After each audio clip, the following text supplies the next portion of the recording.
On this edition for Sunday, April 18th, recent shootings reignite gun and police reform debates. I'll buy you a horse, love. Singer-songwriter and musician Sam Amidon putting a new twist on traditional folk songs. And Japanese artist Yayoi Kusama's Cosmic Nature exhibit, next on PBS NewsHour Weekend.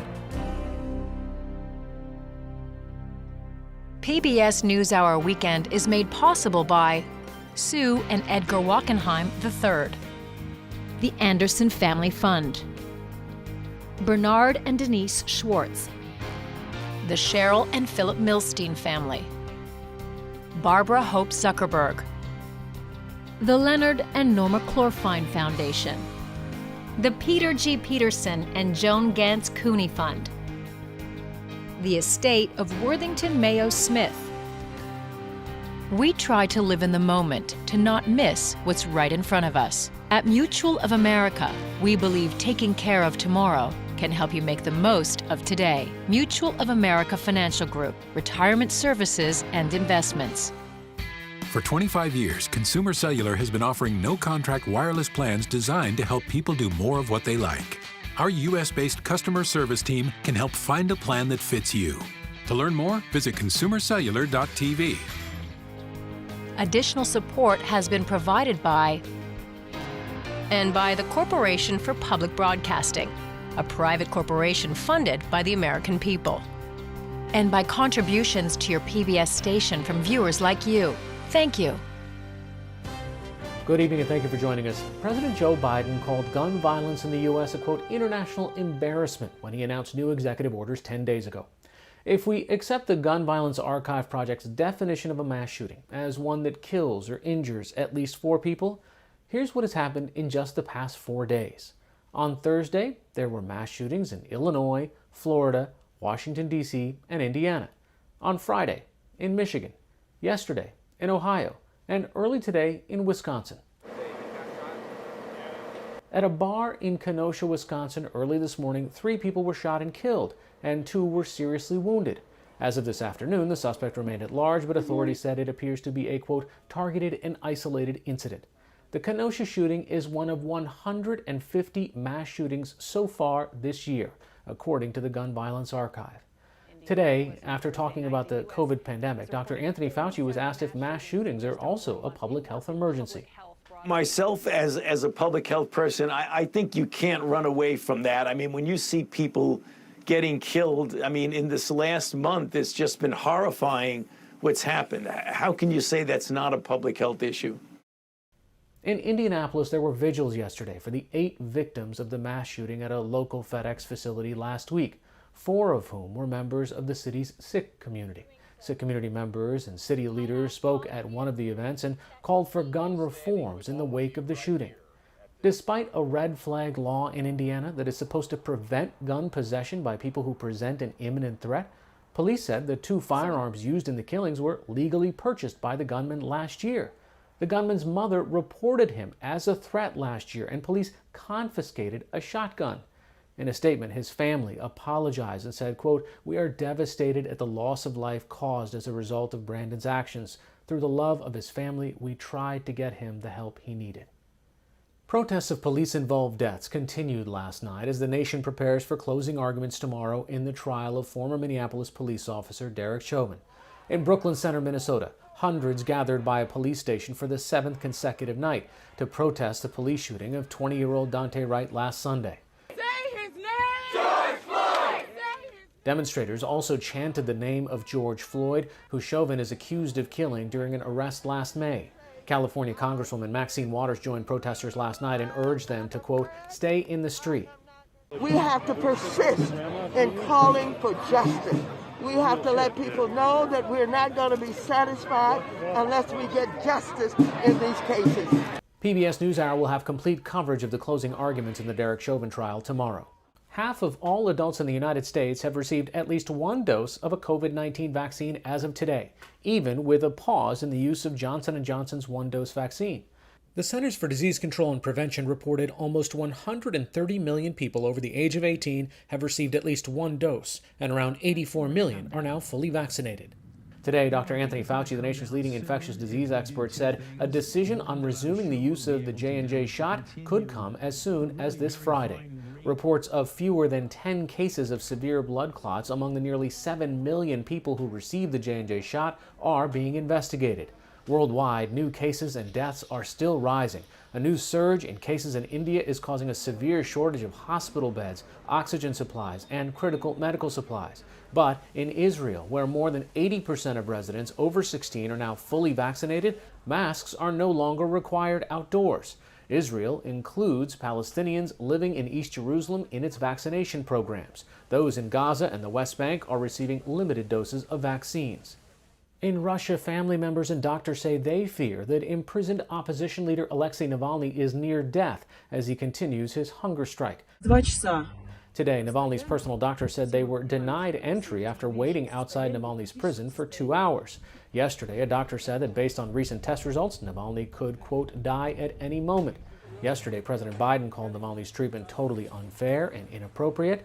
Today, National Security Advisor Jake Sullivan said there will be consequences for Russia if Navalny dies in custody. Supporters of Navalny are calling for protests in Moscow and St. Petersburg later this week. Navalny is the most visible critic of Russian President Vladimir Putin. He was arrested in January when he returned to Russia from Germany, where he was recovering from poisoning by a Soviet-era nerve agent. Today in Seoul, South Korea, U.S. Special Envoy for Climate John Kerry announced that China and the U.S. have agreed to cooperate on curbing the climate emergency. The announcement comes just days before President Biden will host a global leaders virtual climate summit. 40 world leaders have been invited, including Chinese President Xi Jinping. China and the U.S. are the world's largest carbon emitters, and today, together, produce nearly half the fossil fuel emissions that contribute to global warming. In the statement, the two countries said they will discuss specific actions, including carbon capture, and will help finance a switch to low-carbon energy sources in developing countries.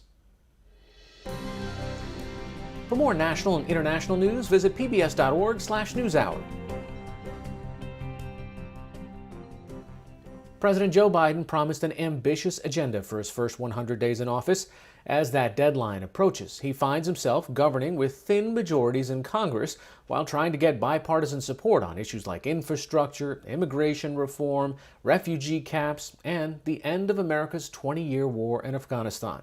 For more, I spoke with special correspondent Jeff Greenfield, who joined us from Santa Barbara. So, Jeff, Joe Biden is not a shrinking violet. I mean, these requests for $2 trillion for infrastructure, $2 trillion for COVID relief, these are huge asks, and he doesn't have a bulletproof majority in Congress. Indeed, he has a paper-thin majority in Congress, and that's what makes this so startling. You think of major social programs, they were initiated by presidents who had won landslide victories, FDR in 1932, LBJ in 1964. But I think there are a couple of explanations for this. First, the Biden people are very aware that Obama may have asked for too little in 2009, which did not prevent a slow, weak, politically damaging recovery. So they're asking for a lot. Second, the infrastructure plan is very popular, according to the public opinion polls, among even Republicans. And really interestingly, when people learn that Biden wants to pay for it with tax increases on corporations, the support goes up. The third thing is the Democratic Party, as we know, has moved substantially to the left, so there's pressure on Biden to be big. And last, and I think we have to remember this especially, the Biden people know that history says they're going to lose those majorities in Congress in the midterms, and if they want to get big stuff done, they've got to do it in these first 2 years. Big stuff, including withdrawal of U.S. troops from Afghanistan. This is something that Donald Trump also wanted. Now Joe Biden says that he would like them out before the 20th anniversary of 9/11. Is this a political change?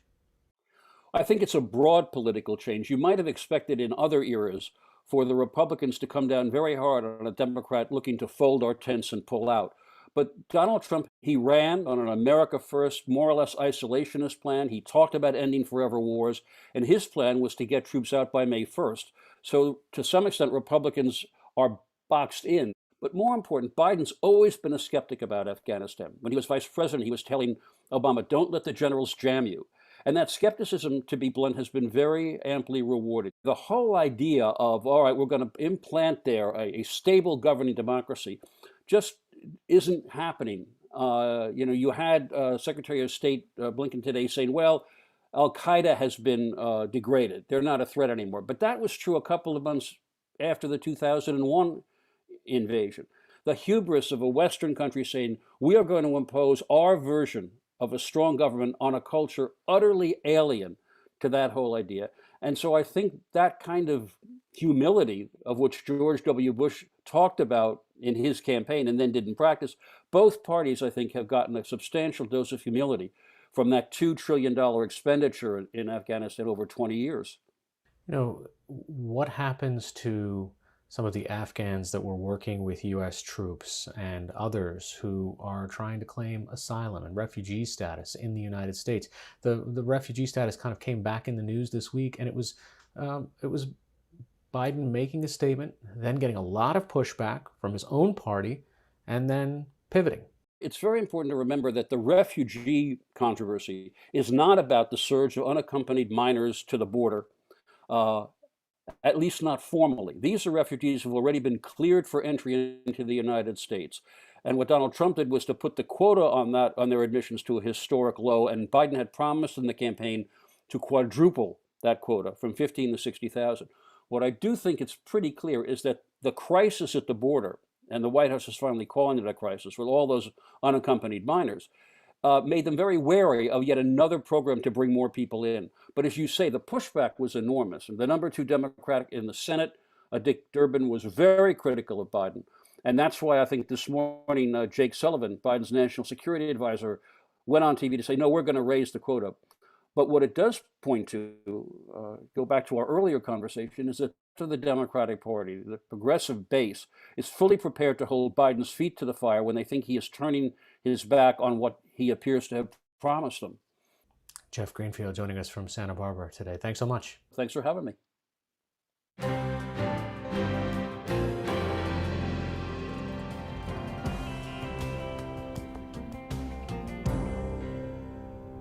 Singer, songwriter, and musician Sam Amidon has been on stage for more than 35 of his almost 40 years, with 11 albums and collaborations with the likes of guitar maestro Bill Frisell, as well as with his wife, the noted British singer-songwriter Beth Orton.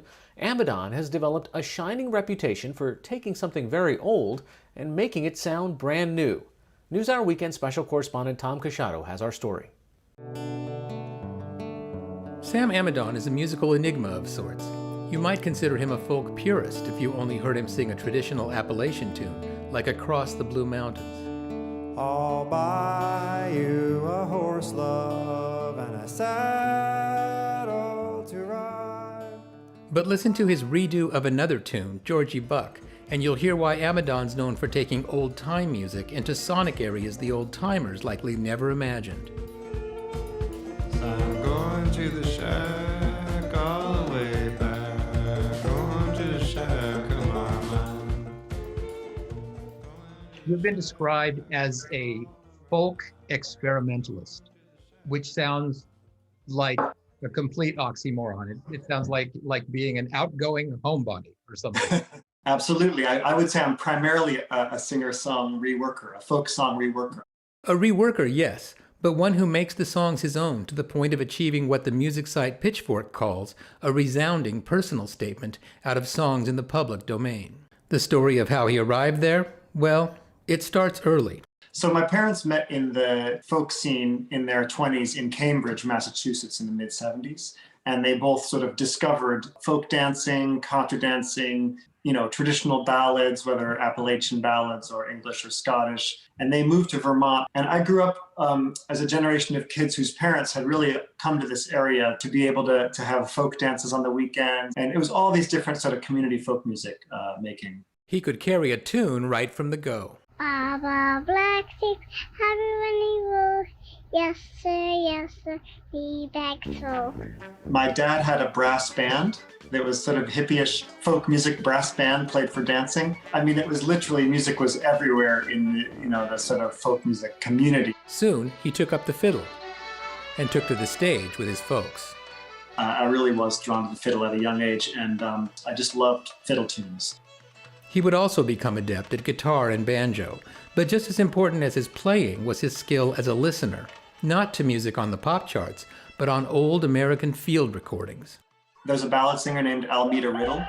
Hello, my little rooster, and my rooster loves me. I'm gonna cherish that chicken neath the Green Bay tree. And then Bessie Jones is a foundational musician for me who was in the Georgia Sea Islands. But it was what he added to his folk listening that helped him become the artist he is today.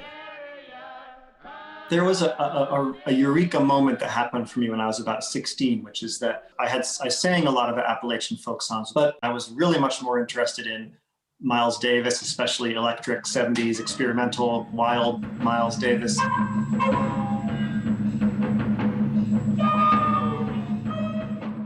And I was really interested in things like free jazz, people like Ornette Coleman, who took jazz and made it completely abstract. And the intensity and weirdness of it was entrancing to me. And then I went back and I started listening to these field recordings, and I heard this connection between this super experimental, creative music, and yet on the other side, this deep old field recordings seemed to me just as strange and just as mysterious. And so that took a while for me to figure out how I would make that music of my own. He did figure it out. While he tunes up, listen to a 1940s version of a traditional tune done by the Stanley Brothers in their famed high lonesome style, Little Maggie.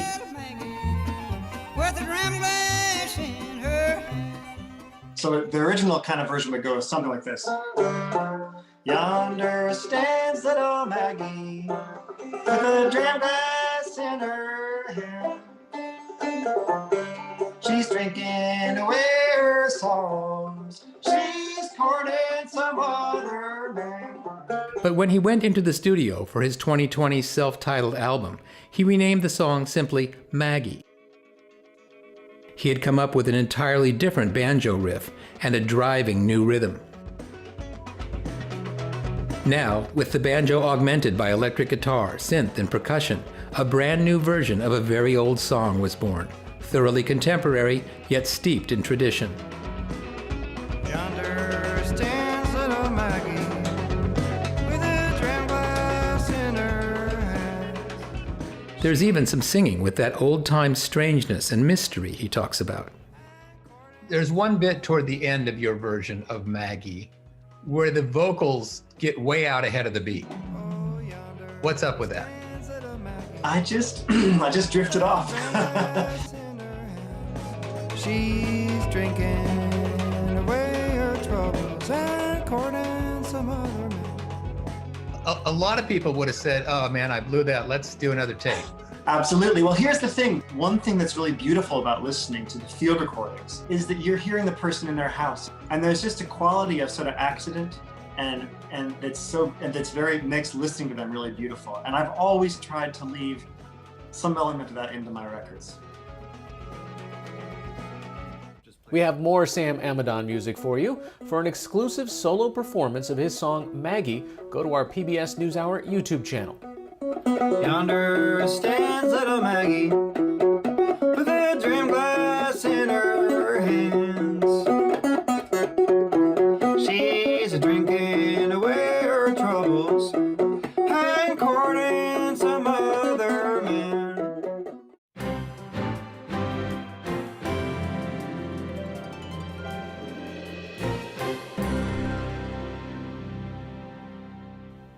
Her work has been described as transformative, both for the observer and for her exhibit's surroundings.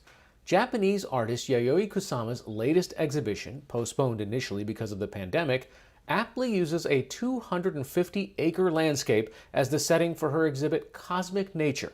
NewsHour Weekend's Christopher Booker has more.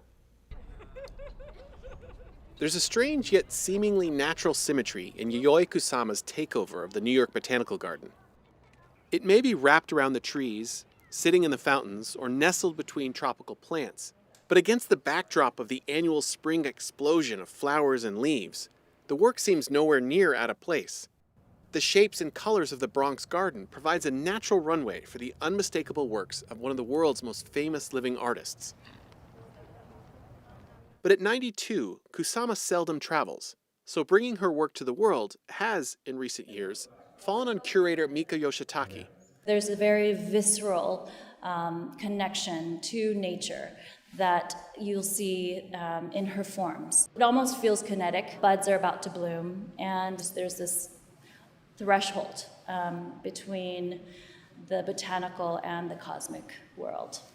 Originally scheduled to open last spring, Kusama Cosmic Nature spans over 70 years of her work, from this 1945 sketch to 2020's Dancing Pumpkin. So when you're going through looking at the space, Yeah.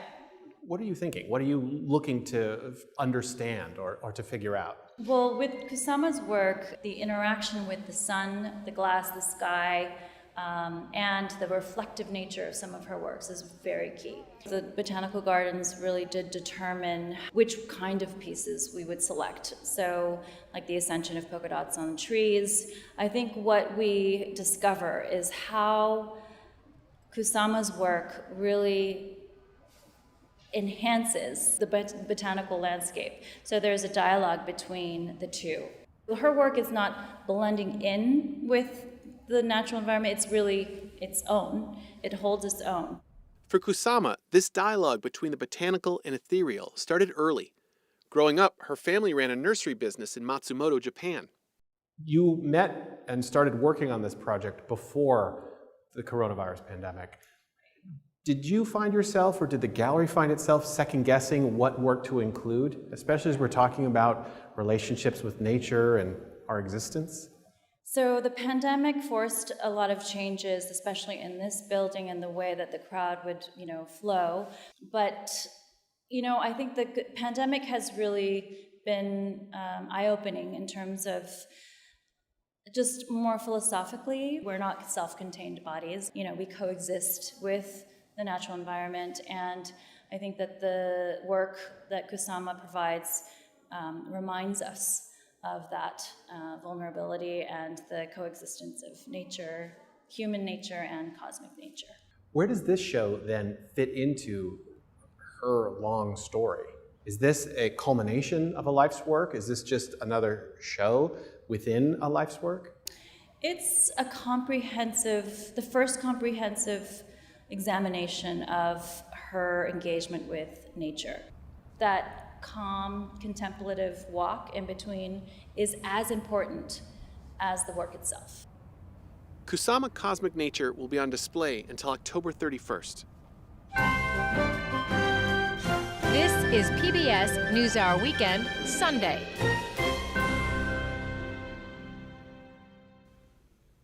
Finally tonight, during the coronavirus pandemic, time has sometimes seemed to slow to a crawl. But behind the closed doors of one German museum, days without visitors became a race to break an unusual record. It may be a stretch to call this music to your ears at first, but there is something mesmerizing about model trains, and this one is built to set a record as it chugs along, tapping away at thousands of tiny water-filled glasses. What sounded like a crazy idea, where everyone first said, "You must be crazy." Now we are going to go along and sort of try to break a world record, and that just brings fun to all of us, honestly. We're playing kids. When the coronavirus pandemic closed this Hamburg, Germany miniature train museum, the staff had time on their hands. So naturally, they did what anyone would. They built a musical model train. Their goal? To set a Guinness World Record for the longest melody played by a model train. Traveling through intricate landscapes and tiny versions of cities, the train is equipped with tiny mallets that strike tiny water-filled glasses, and the water levels must be exact. There was a not-so-little problem.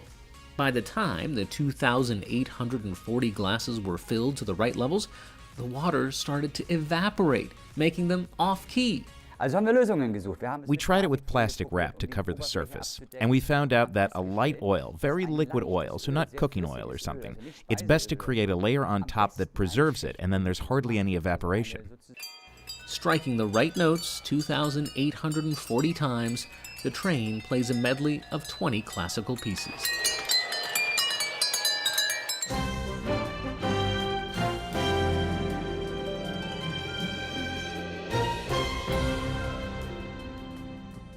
That's all for this edition of PBS NewsHour Weekend. For the latest news updates, visit pbs.org/newshour. I'm Hari Srinivasan. Thanks for watching. Stay healthy and have a good night.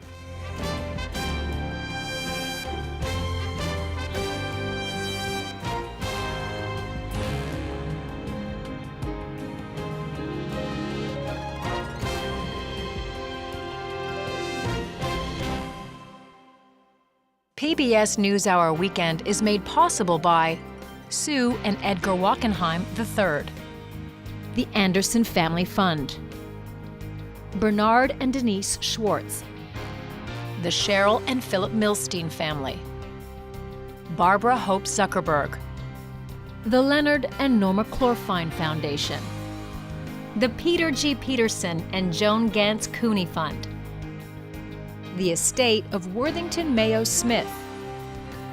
We try to live in the moment, to not miss what's right in front of us. At Mutual of America, we believe taking care of tomorrow can help you make the most of today. Mutual of America Financial Group, retirement services and investments. Additional support has been provided by Consumer Cellular and by the Corporation for Public Broadcasting, a private corporation funded by the American people. And by contributions to your PBS station from viewers like you. Thank you.